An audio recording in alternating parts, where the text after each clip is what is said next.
Si no se roban los 2.000 millones de lempiras que tenemos en los bancos, devolveremos el dinero, asegura el administrador de Corium Inversiones.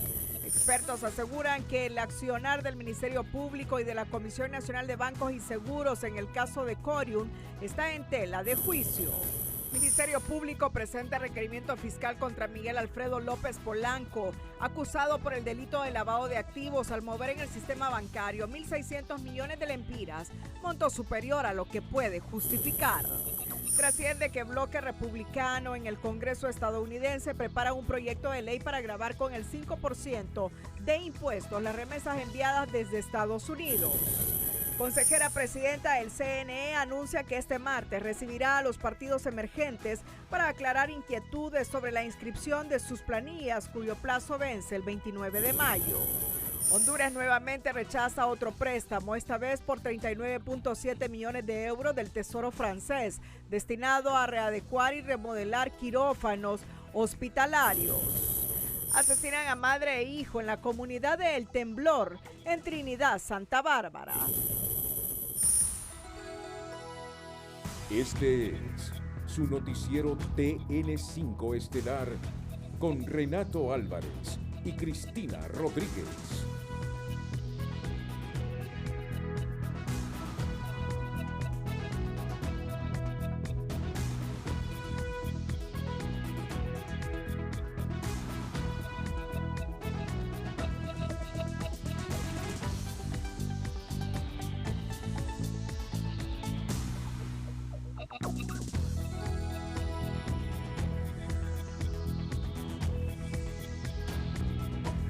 Muy buenas noches, Honduras. Bienvenidos a la emisión de este viernes. Lunes. No, perdón.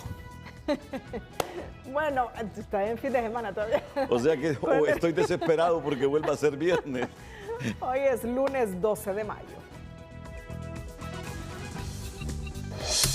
La noticia del día es presentada por Claro. Para que mamá esté en línea con vos, regálale un paquete Claro Hogar de 100 megas por solo 715 lempiras al mes. Este tema no deja de sorprender cada día a la sociedad hondureña. No deja de generar elucubraciones entre los hondureños. El representante de Corium Inversiones ha reiterado este lunes que si no se roban los 2.000 millones de lempiras que hay en los bancos, este será devuelto a los socios.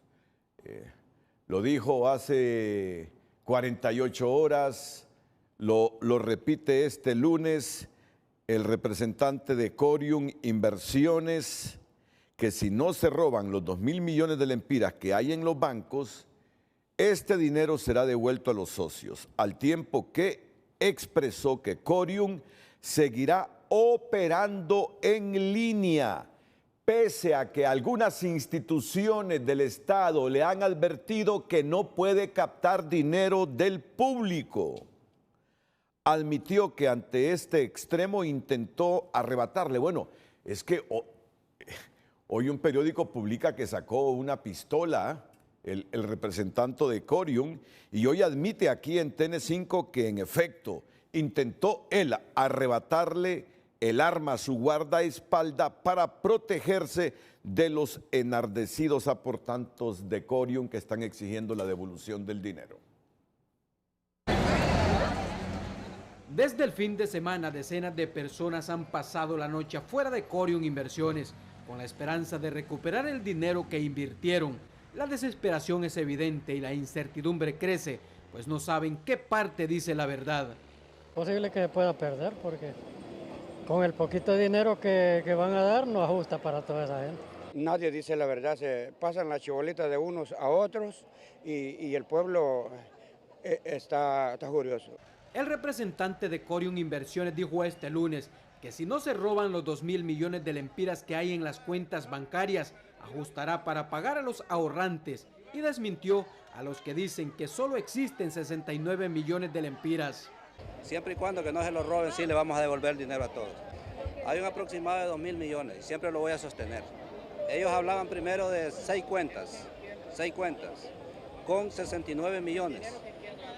Ahora hablan de 39 cuentas con la misma cantidad de millones. ¿Será que las otras cuentas estaban vacías?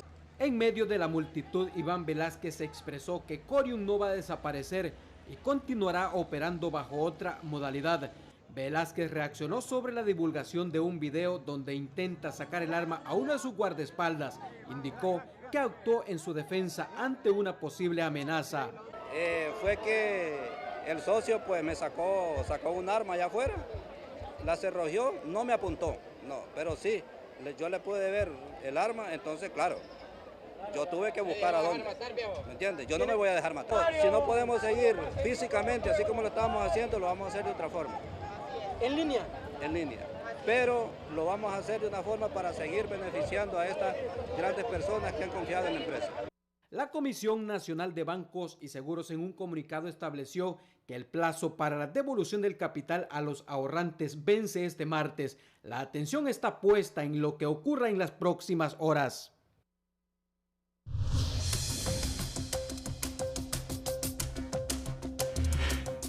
Pero el fiscal general del Estado ha dicho que no es cierto que en las cuentas que tiene Corium hay más de 70 millones. Que no le mientan a sus usuarios porque si no van a pagar frente a la justicia.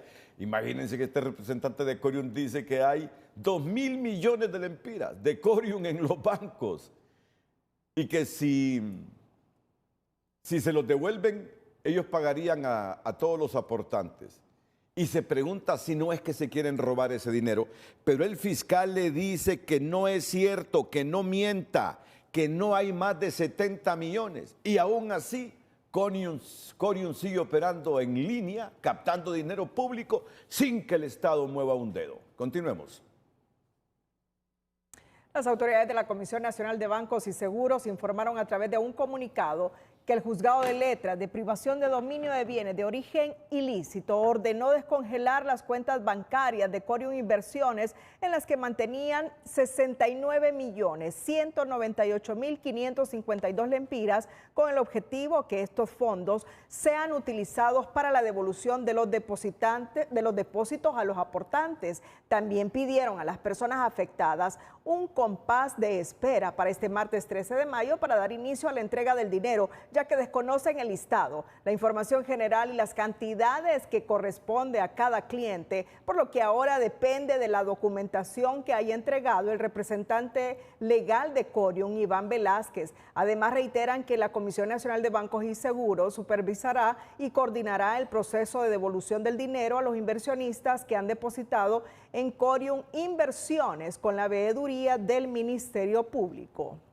Y a propósito, la reunión de bancos y seguros y representantes de Corium terminó a las 5 de la tarde y se dispuso a entregar este martes el dinero.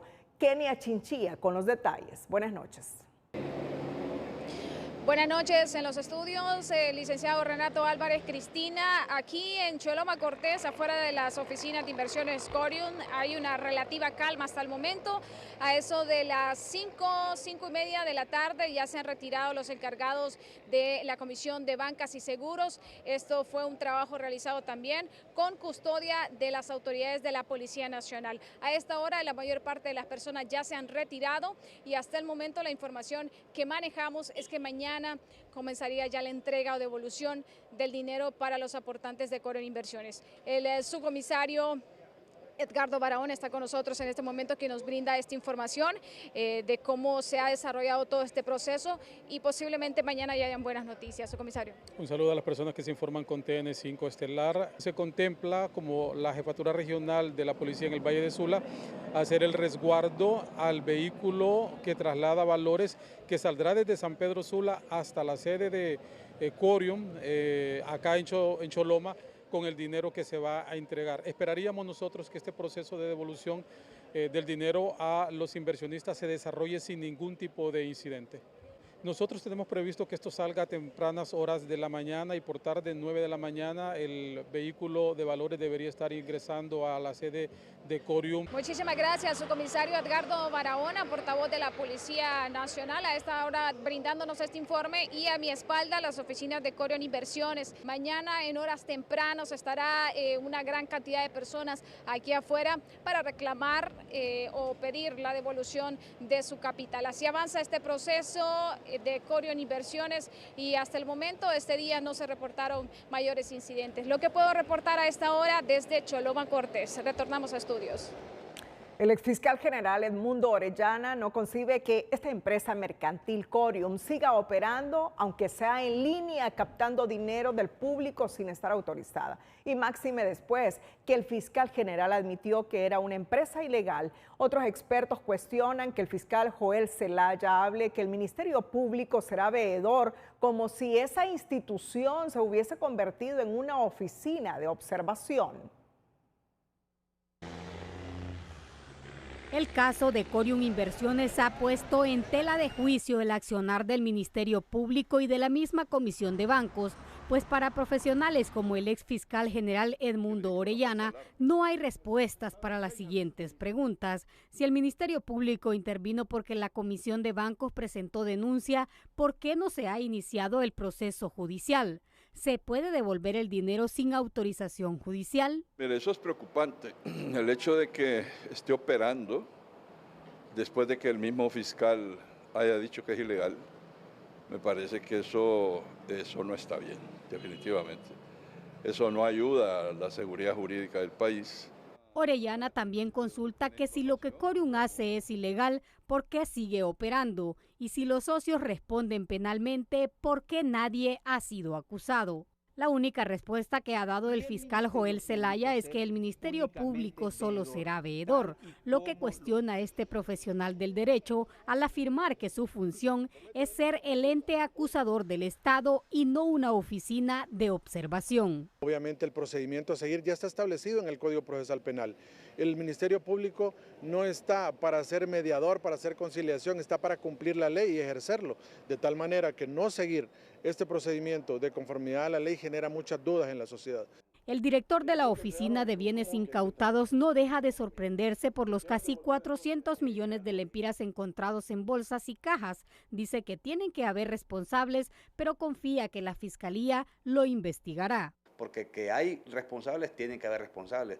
Claro, son investigaciones que guardan cierta reserva porque no lo pueden estar haciendo al público. Orellana pregunta si se cree que lo actuado por las autoridades está de acuerdo con la ley y si este caso socava la seguridad jurídica. La respuesta es obvia, dice este expresidente de la Comisión de Bancos, ya que tal proceder solo demuestra la debilidad institucional. La Fiscalía tiene que seguir un proceso porque hay un acto irregular en contra de los hondureños y de los usuarios. Y le reitero, independientemente que le devuelvan o no, es una operación irregular que el Estado no puede permitir.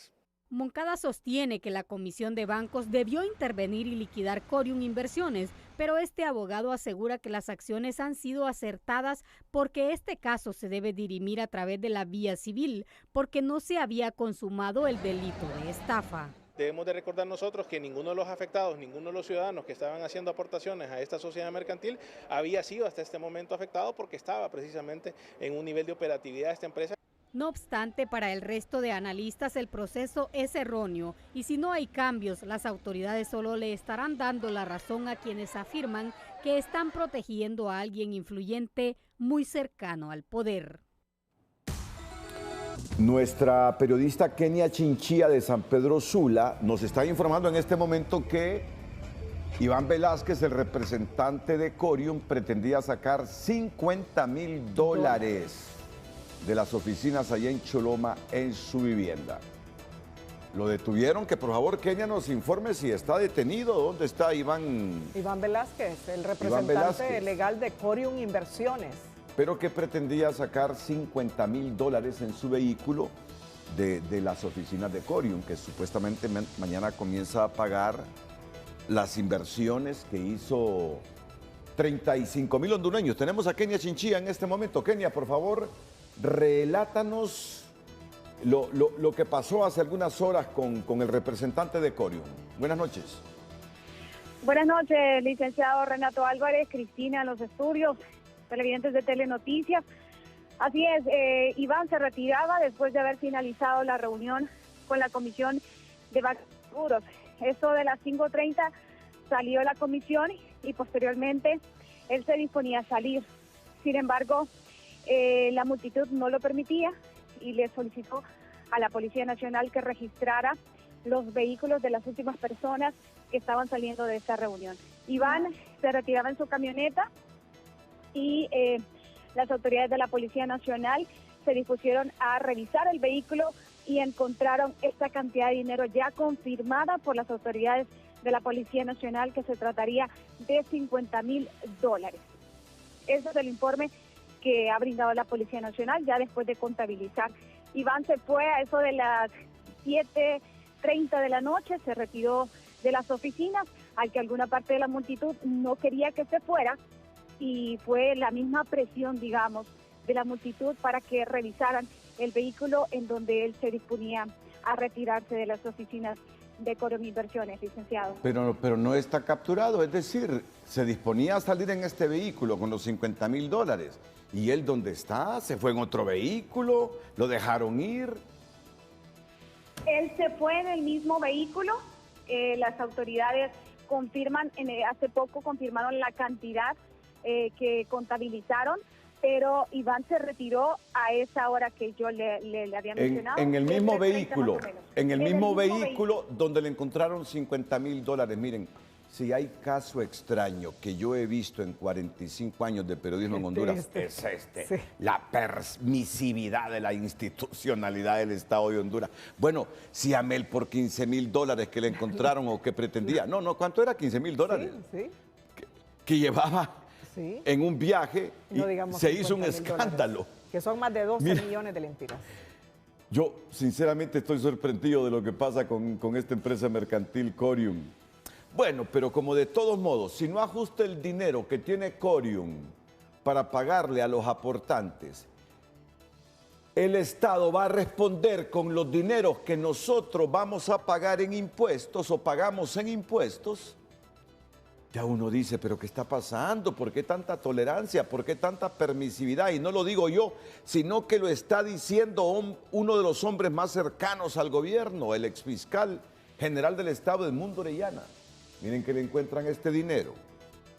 Y él se fue, solo sacaron el dinero, lo cuentan y él se fue en el carro. Pero qué permisividad, ¿qué hay detrás de Corium? Se está preguntando la gente. Continuemos con nuestra agenda. Gracias, Kenia Chinchilla. Porque, solo permíteme, Kenia, no está detenido Iván Velázquez, ¿verdad? No, licenciado, no está detenido. No hay imputación, no hay Ministerio Público en este caso, solo hay observación del Ministerio Público, pero hasta ahí nomás. Aparecen un montón de millones en las casas de los representantes legales y no hay imputación de nada. Y dineros públicos que no puede seguir captando Corium, pero que el Estado de Honduras en este momento le tolera. Si Iván Velázquez dice, por línea estamos captando dinero. Por línea estamos captando dinero. Y el Estado todavía no actúa, no imputa. Encuentran dinero en los carros de los ejecutivos de Corium, los dejan ir, el Estado no reacciona. Pero si mañana comienzan a pagar, si no ajusta el dinero que Corium tiene en cajas de los ejecutivos o en los carros de los ejecutivos, al final, dijo la presidenta Castro, el Estado va a responder por lo que haga falta. Como si fuéramos un país rico que nos sobra el dinero para estas ilegalidades. Y no lo digo yo, lo dijo el Ministerio Público, lo dijo el fiscal general, que esta captación de dinero era ilegal. Era ilegal. El Ministerio Público, a través de la Unidad Fiscal de Apoyo al Proceso de Depuración Policial y la Agencia Técnica de Investigación Criminal, ejecutó 7 allanamientos en los departamentos de Copán y Ocotepeque como parte de la ejecución de un requerimiento fiscal contra Miguel Alfredo López Polanco, acusado por el delito de lavado de activos. El investigado habría movido en el sistema financiero nacional 1.600 millones de lempiras sin que se conozca el origen de estos fondos. Como parte de estas acciones se ejercerán medidas de privación de dominio sobre bienes considerados de origen ilícito. En total 54, dentro de los que se destacan 8 inmuebles, 2 sociedades mercantiles, 14 productos financieros y 30 vehículos que fueron identificados a raíz de esta investigación. De acuerdo con las diligencias, análisis y pericias financieras realizadas por el Ministerio Público, el acusado no logra justificar 1.600 millones de lempiras, recursos que según el Ministerio Público provendrían de actividades ilícitas.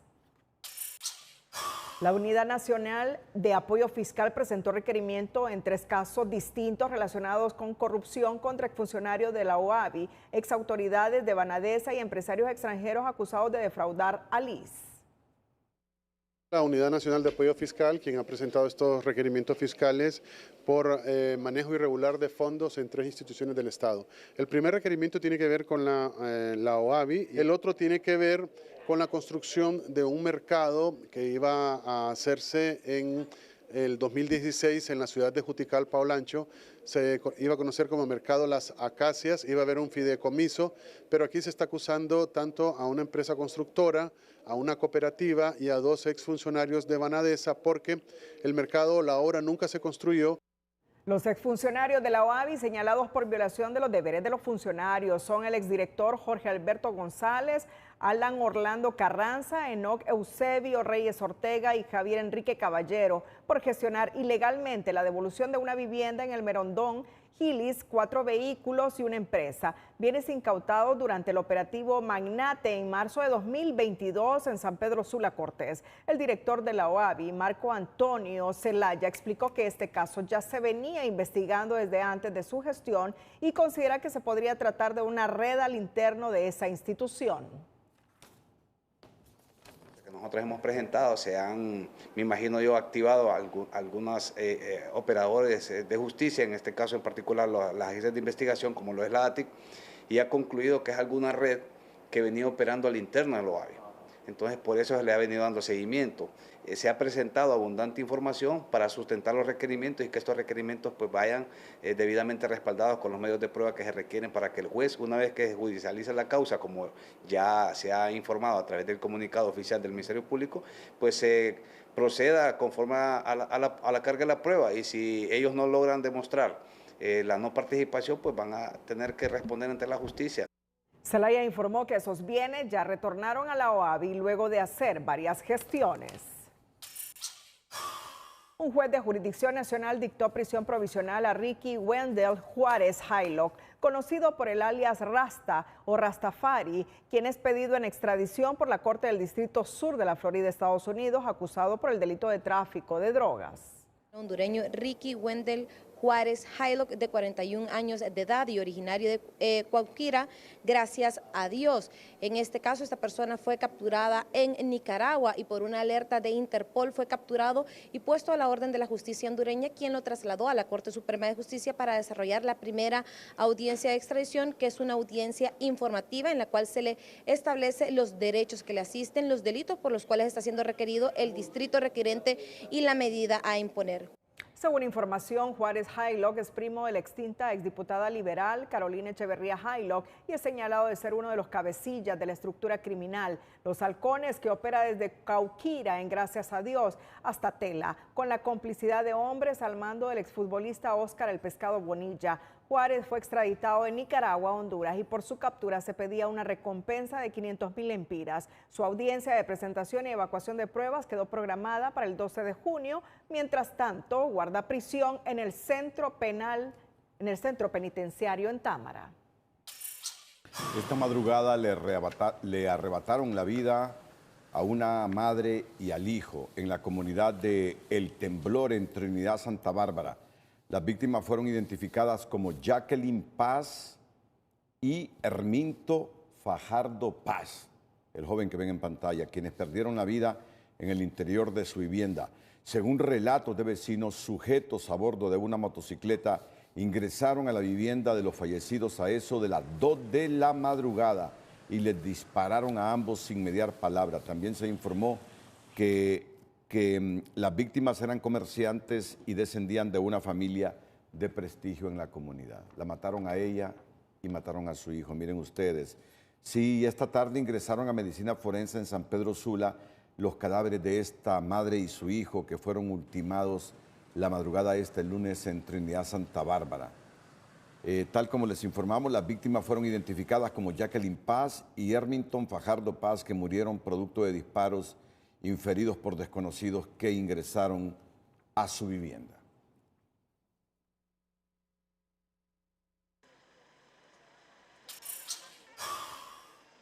Los femicidios en Honduras no dan tregua. En las últimas 72 horas, 5 mujeres fueron asesinadas en diferentes ciudades del país. Organizaciones de los derechos de las mujeres contabilizan 90 femicidios en lo que va del año y cuestionan que el gobierno se hace de oídos sordos porque estos hechos ocurren en pleno estado de excepción y concentran su estrategia en reducir los índices de violencia mientras las muertes de mujeres se elevan. O sea, fue un fin de semana sangriento para las mujeres y esta es una situación terrible. Yo lo he estado diciendo que es una emergencia ya para las mujeres, que aunque se estén en estado de excepción, las mujeres siguen muriendo. O sea que no hay estrategias que lo detengan este flagelo, esta problemática contra las mujeres. De acuerdo con el Observatorio de Género de la Comisión Económica para América Latina y el Caribe, CEPAL, Honduras encabeza la lista de países con más femicidios en la región y ocupa el 5º lugar a nivel mundial.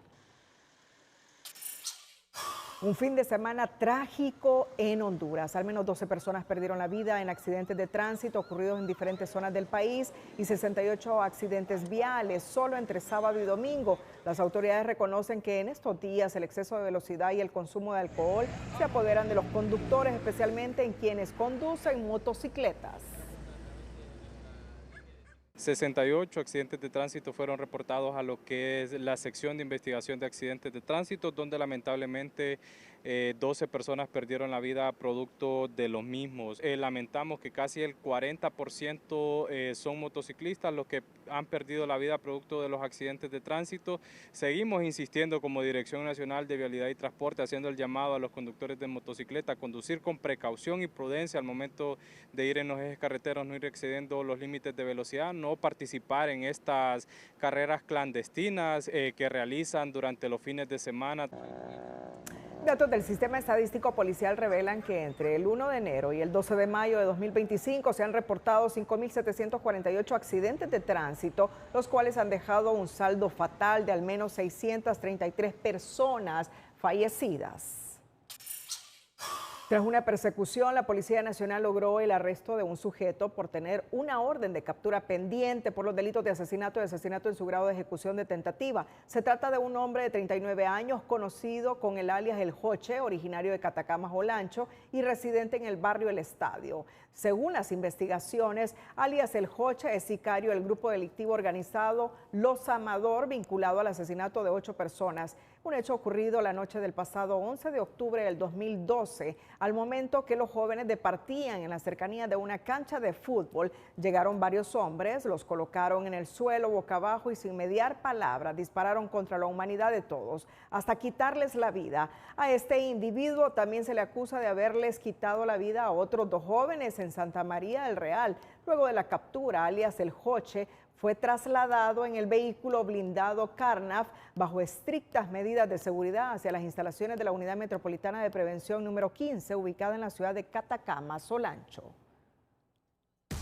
Les avanzamos 2 noticias que tendremos con más elementos en los próximos minutos. Honduras mejora en índice de libertad económica, pero hoy ha trascendido por medios especializados de economía y finanzas en Estados Unidos que un grupo de congresistas republicanos están preparando un proyecto de ley para gravar las remesas que desde Estados Unidos llegan a Honduras y a 2, 3 otros países más con el 5%.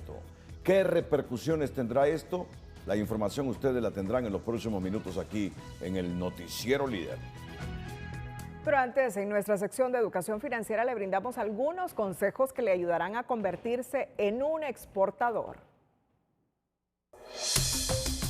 Educación Financiera es presentada por Banpaís. Compra todo lo que quieras y divídelo en cuotas a 0% interés con tus tarjetas de crédito Banpaís. La solidez de su negocio. Para que una empresa decida entrar en el mercado de las exportaciones, el primer asunto que debe tener en claro es que su negocio esté muy bien posicionado a nivel nacional. Estudio del mercado. Si su negocio ha tenido una trayectoria y tiene suficiente solidez, entonces resulta prudente un plan de marketing. Le dará una idea clara si tiene el potencial para asumir este reto. Analizar la cultura.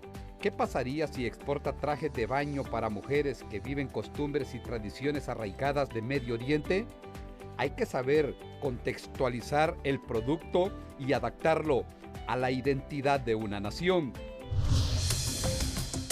Honduras registró una mejoría en los indicadores de libertad económica, llegando a un índice de 59.6%, pero sigue siendo insuficiente para alcanzar los niveles deseados de crecimiento económico, generar empleo y mejorar calidad de vida de los hondureños, señaló este lunes el Consejo Hondureño de la Empresa Privada. Eso implica que somos menos competitivos con los países de la región, es decir, con Costa Rica, con Panamá, con Guatemala, con República Dominicana, y solo le ganamos en este sentido a lo que es a El Salvador y a Nicaragua. Hay que recordar que es uno de los índices que utilizan los inversores para venir y decir en dónde invierto. Entonces ellos cuando ven, nosotros no somos competitivos con los demás países y prefieren ir a invertir en esos países. Eso significa menos inversión, eso significa menos empleo y a la vez significa menos crecimiento.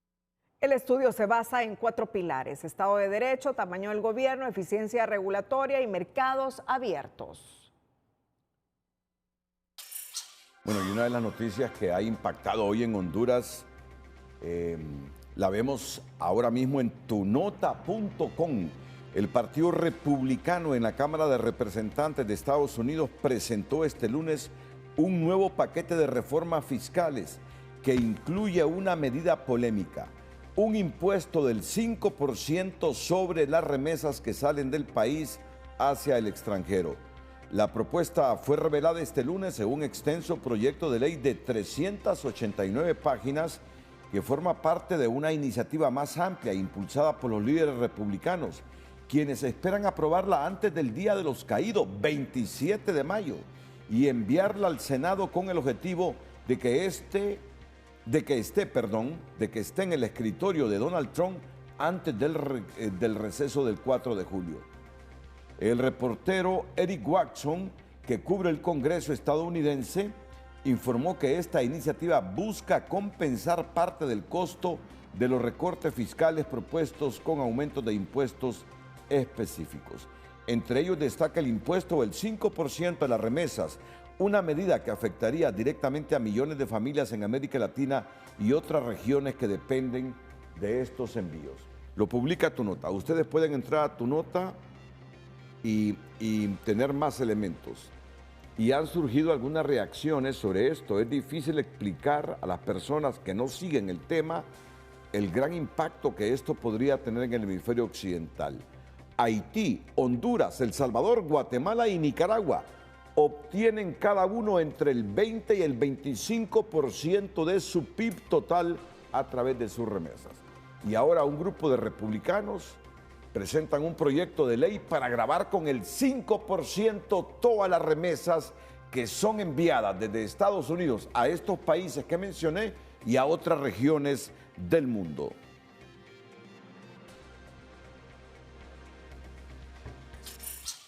Según el economista Ismael Cepeda, si el Congreso estadounidense aprueba un 5% de impuesto a las remesas familiares, como lo han propuesto nuevamente los congresistas republicanos, tendría un impacto de $500 millones en el ingreso de divisas hacia Honduras, ya que se reciben más de $10,000 millones al año. En este caso, pues rondaría los 500 millones de dólares, solo el 5% de esa imposición que se pretende hacer en los próximos meses, y luego sin duda se abre diferentes escenarios, es decir, posiblemente desestimule el envío de remesas. Cepeda explica que todo indica que se está llegando el día que los hondureños temían, porque aunque esta iniciativa todavía no está aprobada, tiene una alta probabilidad que pase porque los republicanos tienen mayoría. Sí, y a este ritmo que se está depreciando nuestra moneda, bueno, algunos analistas dicen que ya en cuestión de días el dólar va a costar 26 lempiras. Sí. 26 lempiras. Entonces, estamos hablando, si son 500 millones de dólares que nos afectarían en caso de ser aprobado esta reforma, estamos hablando de 13.000 millones de lempiras aproximadamente. ¿Cuántas instituciones del Estado tienen como presupuesto anual menos de 13.000 millones de lempiras? Muchas instituciones del Estado. Claro que nos afectaría. Vamos a ver el desenlace de esto que pretenden lograr en el Congreso y luego en el Senado los congresistas estadounidenses, gravar en un 5% todas las remesas que desde ahí se envíen a países como el nuestro y otras regiones del mundo. Y en otra información, expertos advierten que si bien es cierto las reformas a la ley de tarjetas de crédito trae algunos beneficios para los usuarios como una disminución en el pago de los intereses, también podría limitar las compras en línea, afectando con ello a las MIPYMES. Las reformas aprobadas en el Congreso a la ley de tarjetas de crédito benefician a los usuarios con una disminución en el pago de intereses, ya que ordena pagar por los saldos adeudados a la fecha máxima de pago y no por todo el monto, es decir, que se debe pagar interés únicamente por lo que se queda debiendo. Si alguien debía 20, abona 10, con la reforma va a pagar intereses sobre los 10.000 que no pagó. Entonces eso se vuelve hasta más justo y evidentemente reduce los costos financieros para los dueños de las tarjetas de crédito. Este beneficio está contenido en el artículo 36, pero también se reformó el artículo 44, el que según la Asociación de Instituciones Bancarias limitará los pagos en línea porque exige al comercio obtener la firma al momento de usar la tarjeta de crédito, incluso en transacciones digitales. Están afectando terriblemente a los pequeños y medianos negocios que hacen transacciones en línea. Obviamente, yo me imagino que no es la intención. Uno compra no solamente en Honduras, sino que en el extranjero. Entonces, estarían prohibiendo esas transacciones. Yo creo que es necesario revisar cómo se ha redactado ese capítulo de la ley, ese artículo. Implicaría un impacto a lo que es el sector de la micro, pequeña y mediana empresa, ya que se les dificultaría este tipo de transacciones que se realizan normalmente para la oferta, para la venta de sus bienes, de sus productos, de sus servicios. De acuerdo con los expertos en el tema, si esto no es intencional, al Congreso le falta una pluma más fina para redactar las leyes porque carecen de claridad. El trabajo de redacción aún hay que pulirlo por parte del Congreso Nacional porque no queda claro específicamente en el artículo 44. En alguna medida se cree que puede afectar lo que son las compras en línea. Representantes de la AIBA informaron a Telenoticias que directivos del Congreso Nacional prometieron revisar la redacción de este artículo antes de aprobar el acta para enviarla a la presidenta Xiomara Castro para su sanción. Lo adelantado la semana anterior, el diputado del PSH, Carlos Umaña, que Honduras perdería un préstamo de Francia para equipar hospitales, tal como se ha confirmado este día. Los detalles más adelante. Pero antes, pareja sureña emprende su negocio con la venta de plantas. Su emprendimiento se llama Viveros El Mango y se ha convertido en el preferido por los habitantes de Choluteca porque ofrece una gran variedad de plantas a buen precio. El emprendedor de hoy es presentado por Ficosa. Ahorra para lograr todo lo que te propongas porque en Ficosa tienes todo el respaldo para que descubras cómo ahorrar es poder. Douglas González, junto a su pareja, tomaron la decisión de emprender con un vivero, el cual se ha convertido en su sustento. Siempre esta propiedad fueron jardines, ¿verdad? Pero después de la pandemia nos vimos en necesidad de proyectarnos con otro negocio para sustentarnos. Anteriormente teníamos un un restaurante, pero debido a la pandemia pues ya no lo pudimos levantar. Entonces decidimos hacerlo vivero. Ofreciendo una gran variedad de tipos de plantas para el hogar. En invierno hacemos esquejes de uva, que se adapta bien aquí a la temperatura que tenemos aquí en Choluteca. Plantas más que tropicales, pues las que se adaptan al sistema, pues a la temperatura nuestra.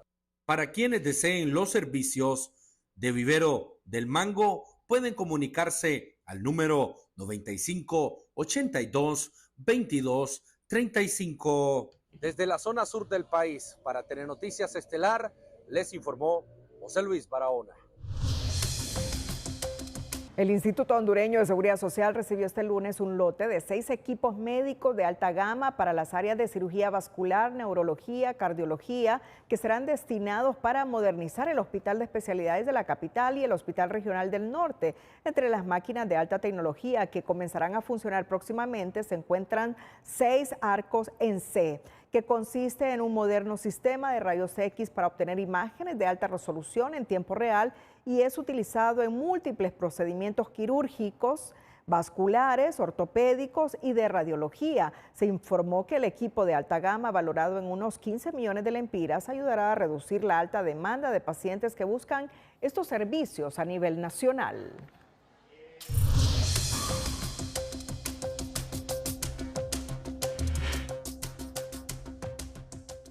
Un préstamo del gobierno de Francia para equipar los quirófanos del Hospital Escuela y del Mario Catarino Rivas podría perderse porque la Secretaría de Salud no se está respetando las condiciones contractuales, denunció el diputado del PSH, Carlos Umaña. De acuerdo con Umaña, los principales afectados serán los pacientes renales, ya que como parte de esos fondos se tiene planificado iniciar un programa sostenido de trasplante renal.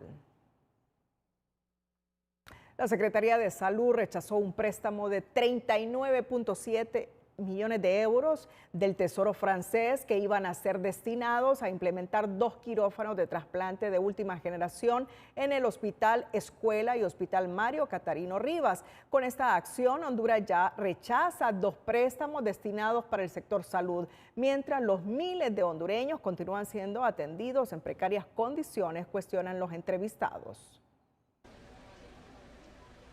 La Secretaría de Salud perdió un préstamo de 39.7 millones de euros que el gobierno de Francia tenía previsto que se destinara para readecuar y remodelar 2 quirófanos especializados en trasplantes renales en el Hospital Escuela de Tegucigalpa y Mario Catarino Rivas de San Pedro Sula. Según informó la Embajada de Francia en Honduras, la CESAL no respondió a dicha propuesta que incluía condiciones sumamente favorables, un 35% de donación directa y una tasa de interés de apenas 0.658% a 20 años plazo. Esta decisión preocupa a los más de 5.000 pacientes renales en el país, que en su mayoría necesitan un trasplante de riñón para mejorar su calidad de vida.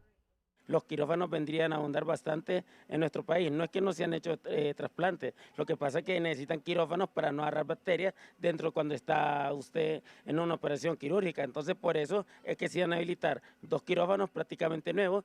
TN5 buscó la versión de las autoridades sanitarias, quienes respondieron que en las próximas horas se pronunciarán respecto al tema. Sin embargo, hace 3 días a través de las redes sociales se publicó la firma de un acuerdo con la Oficina de Naciones Unidas de Servicios para Proyectos por 9.6 millones de dólares para retomar el proyecto de trasplantes renales. Ellos aducen de que este mecanismo endeuda y que han tomado la opción de UNOPS, que es un organismo de las Naciones Unidas, la cual también no es que es gratuito, cobra una comisión y hasta el momento no han dicho cuánto van a cobrar en esto. Hace un año la Secretaría de Salud también rechazó un préstamo del gobierno español y ante tanta negativa preocupa a los entendidos que la cooperación internacional no siga apoyando al país.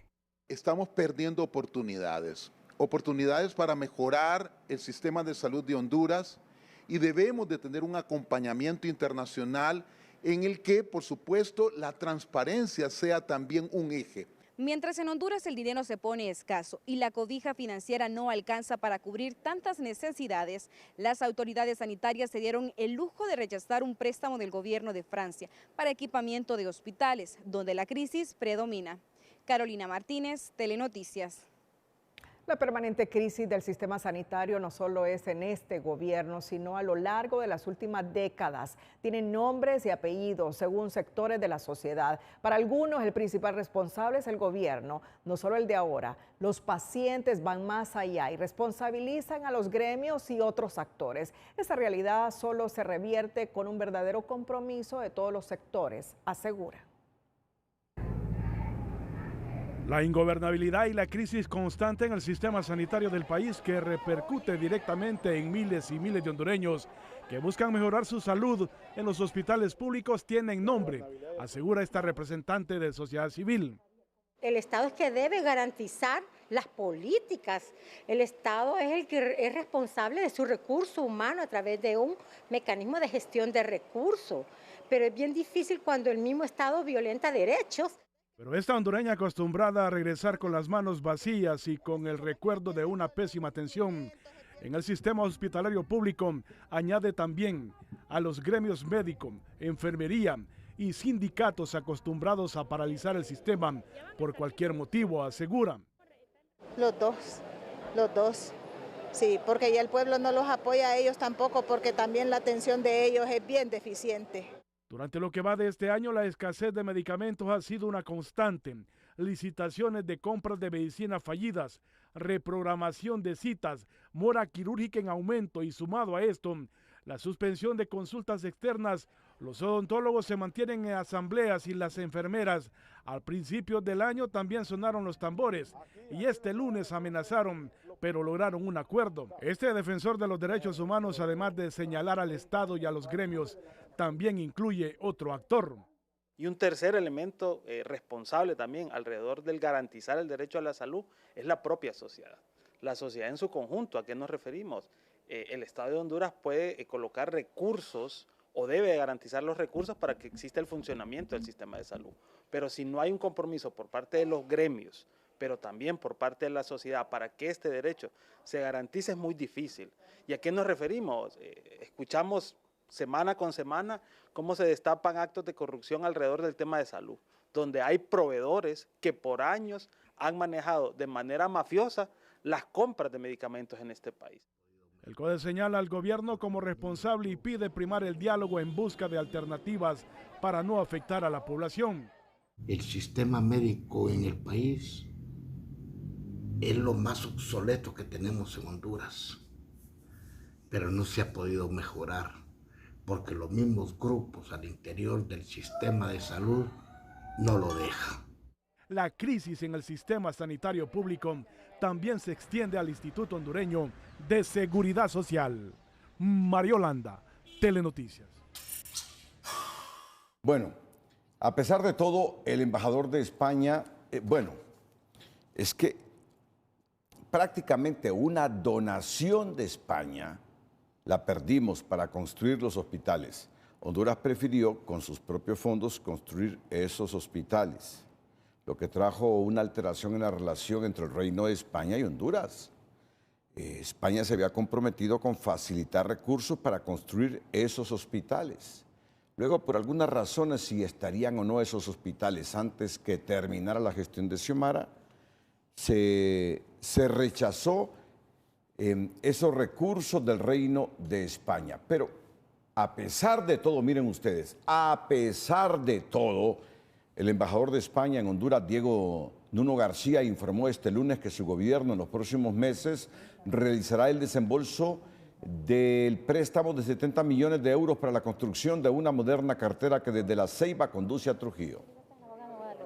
Se están siguiendo todo lo que es el procedimiento, ¿no?, de autorización por parte del Consejo de Ministros para llegar al desembolso, y yo creo que estamos ya muy próximos. Esperamos que esta autorización tenga lugar en julio, a mediados de julio, y que el desembolso se produzca en septiembre, ¿no? A partir de ahí se produce la licitación y yo creo que la construcción, si se va rápido, podría comenzar antes de que acabe el año 2025.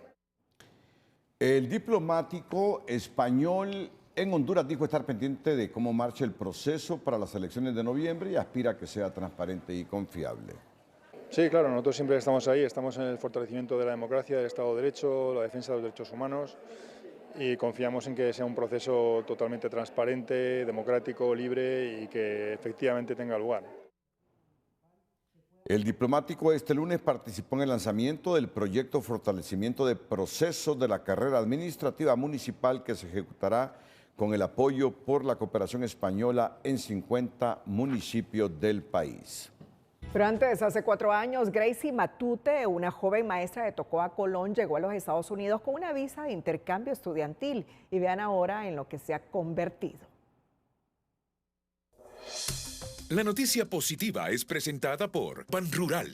Una década siendo amigos. Banrural, el amigo que te ayuda a crecer.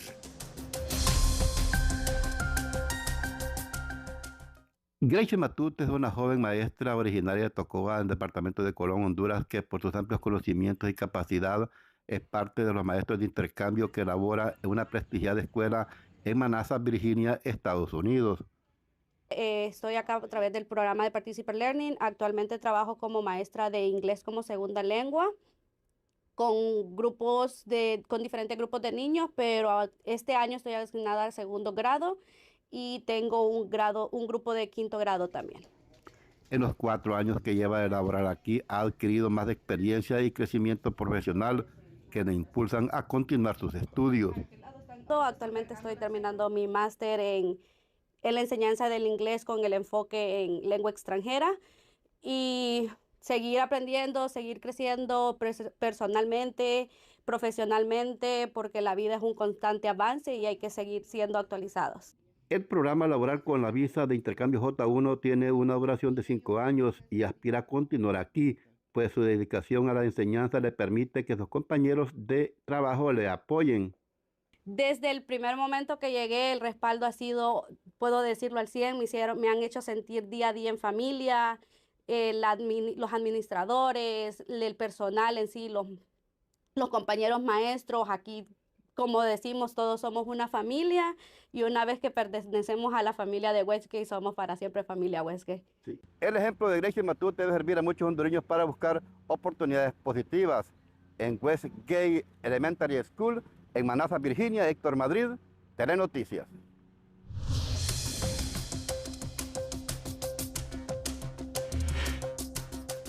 El subsecretario de Relaciones Exteriores, Gerardo Torres, informó este lunes que se encuentran en Washington, Estados Unidos, junto a una comitiva del gobierno para presentar el próximo 14 de mayo la candidatura de la abogada Reina Rivera ante la Comisión Interamericana de Derechos Humanos. La CID está integrada por 7 miembros independientes que, si bien son presentados como candidatos por los países miembros, integran la comisión en calidad personal y deben abstenerse de pronunciarse sobre asuntos de sus respectivos países. El funcionario anunció además que en el transcurso de la semana sostendrán importantes reuniones bilaterales y con representantes de sociedad civil en la capital estadounidense para abordar temas de interés nacional.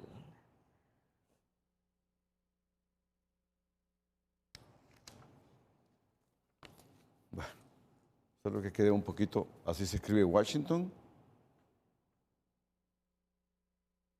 con G al final. Creo que, yo así soy, quedo confundido, es que así soy yo, quedo confundido cuando ocurren estos errores. Escribamos bien Washington y lo ponemos en pantalla de nuevo, por favor, para que la gente sepa que pueden ocurrir esos errores, pero que al final sabemos manejarlos. Por favor.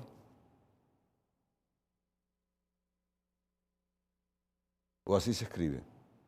No, en la bandita hay que hacer la corrección. Sí, en la bandita es que habría que hacer la corrección. Correcto, así se escribe.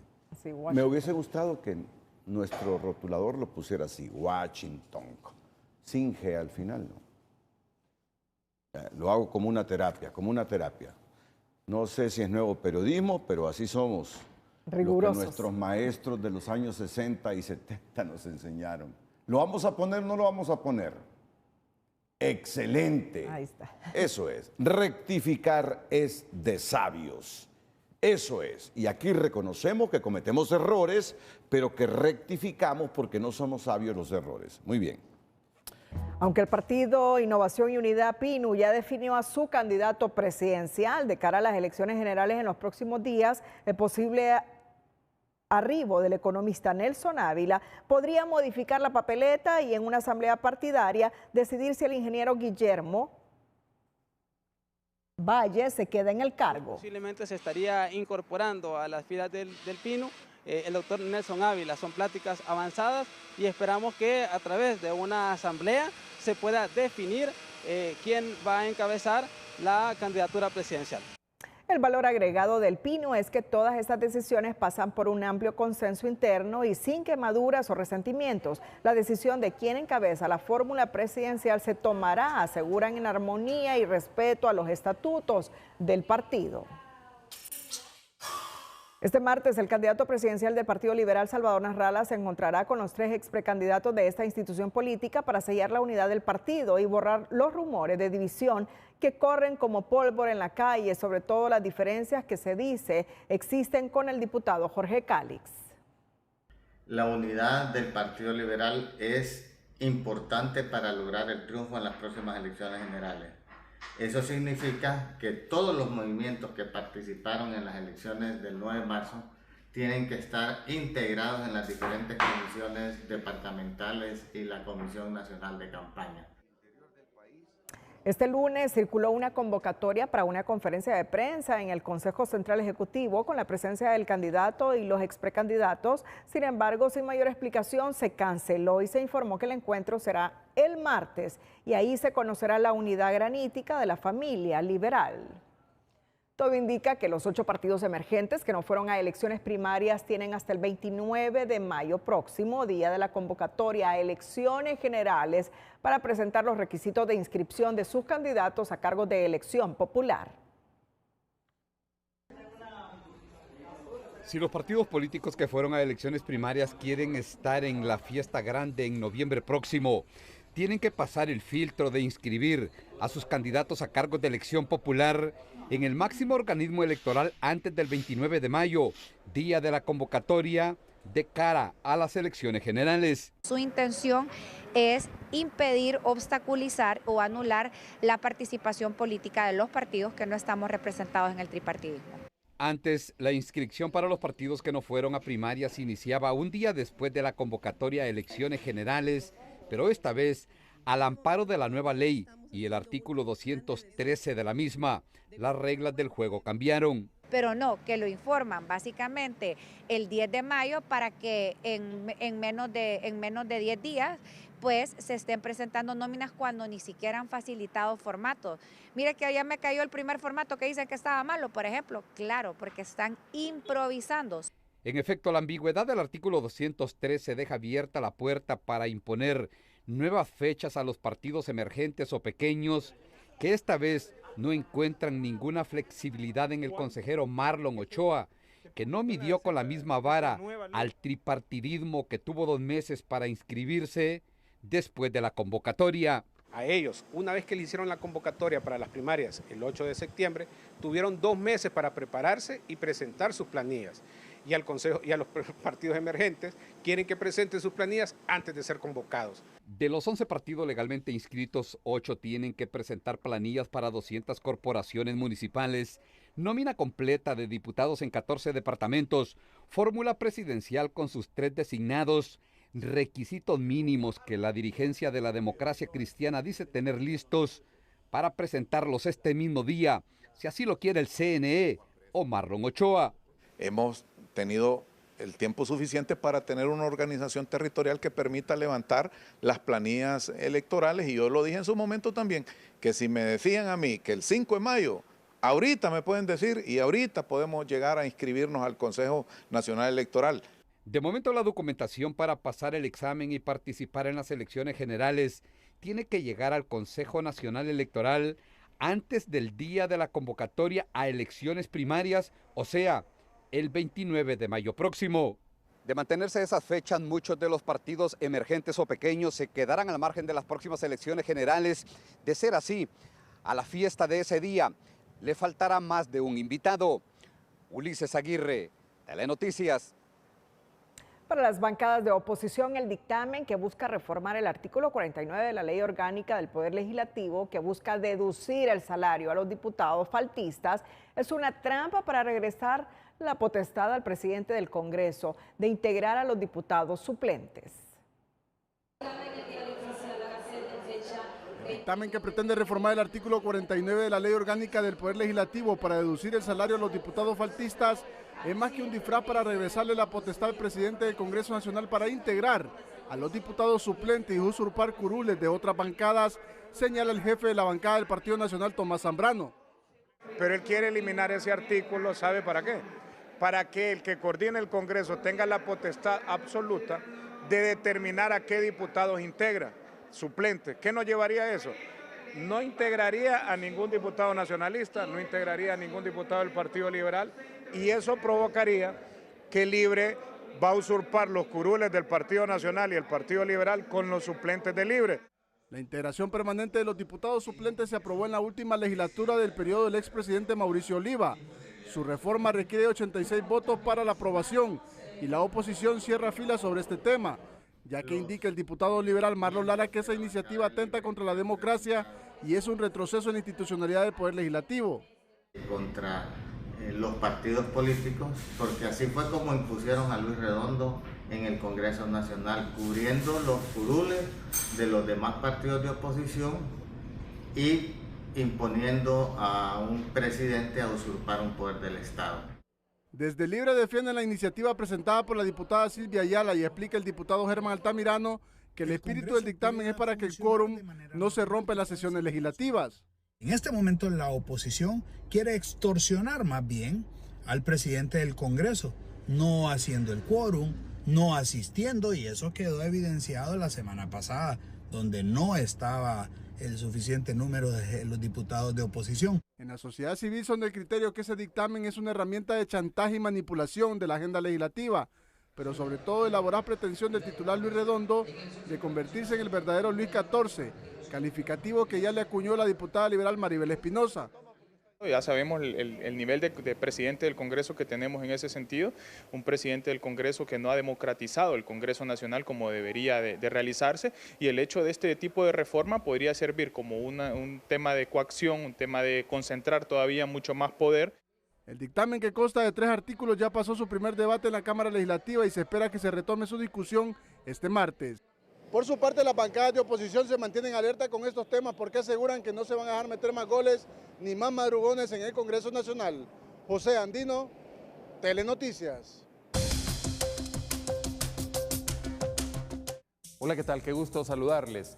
Mire que un informe de la Organización Meteorológica Mundial está apuntando a que África está siendo devastado por los fenómenos extremos que son consecuencia del calentamiento global y el cambio climático. Y entonces están tratando de invertir en la transformación digital para hacerle frente a estas consecuencias, porque está afectando el desarrollo socioeconómico, agudizando el hambre y pues afectando directamente en la agricultura, en la forma en que los trabajadores deben trabajar, pero no pueden hacerlo por las temperaturas extremas. Es increíble lo que está pasando y lo mismo se está repitiendo en nuestra región.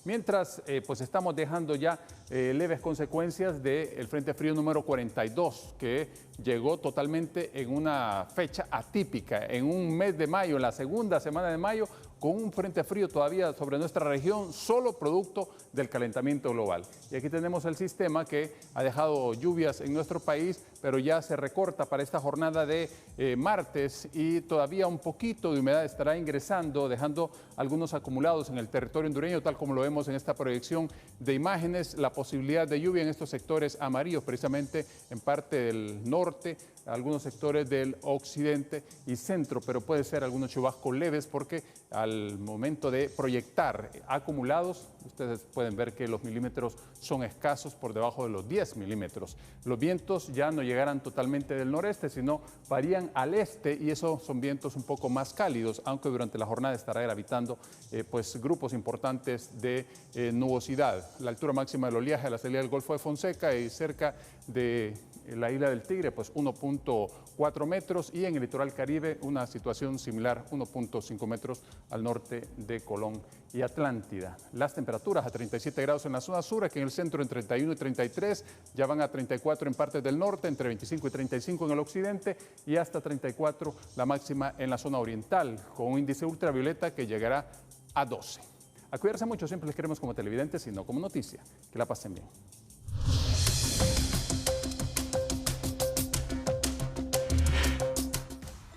Cerramos la emisión estelar. Gracias a todos por su fiel sintonía. Feliz noche.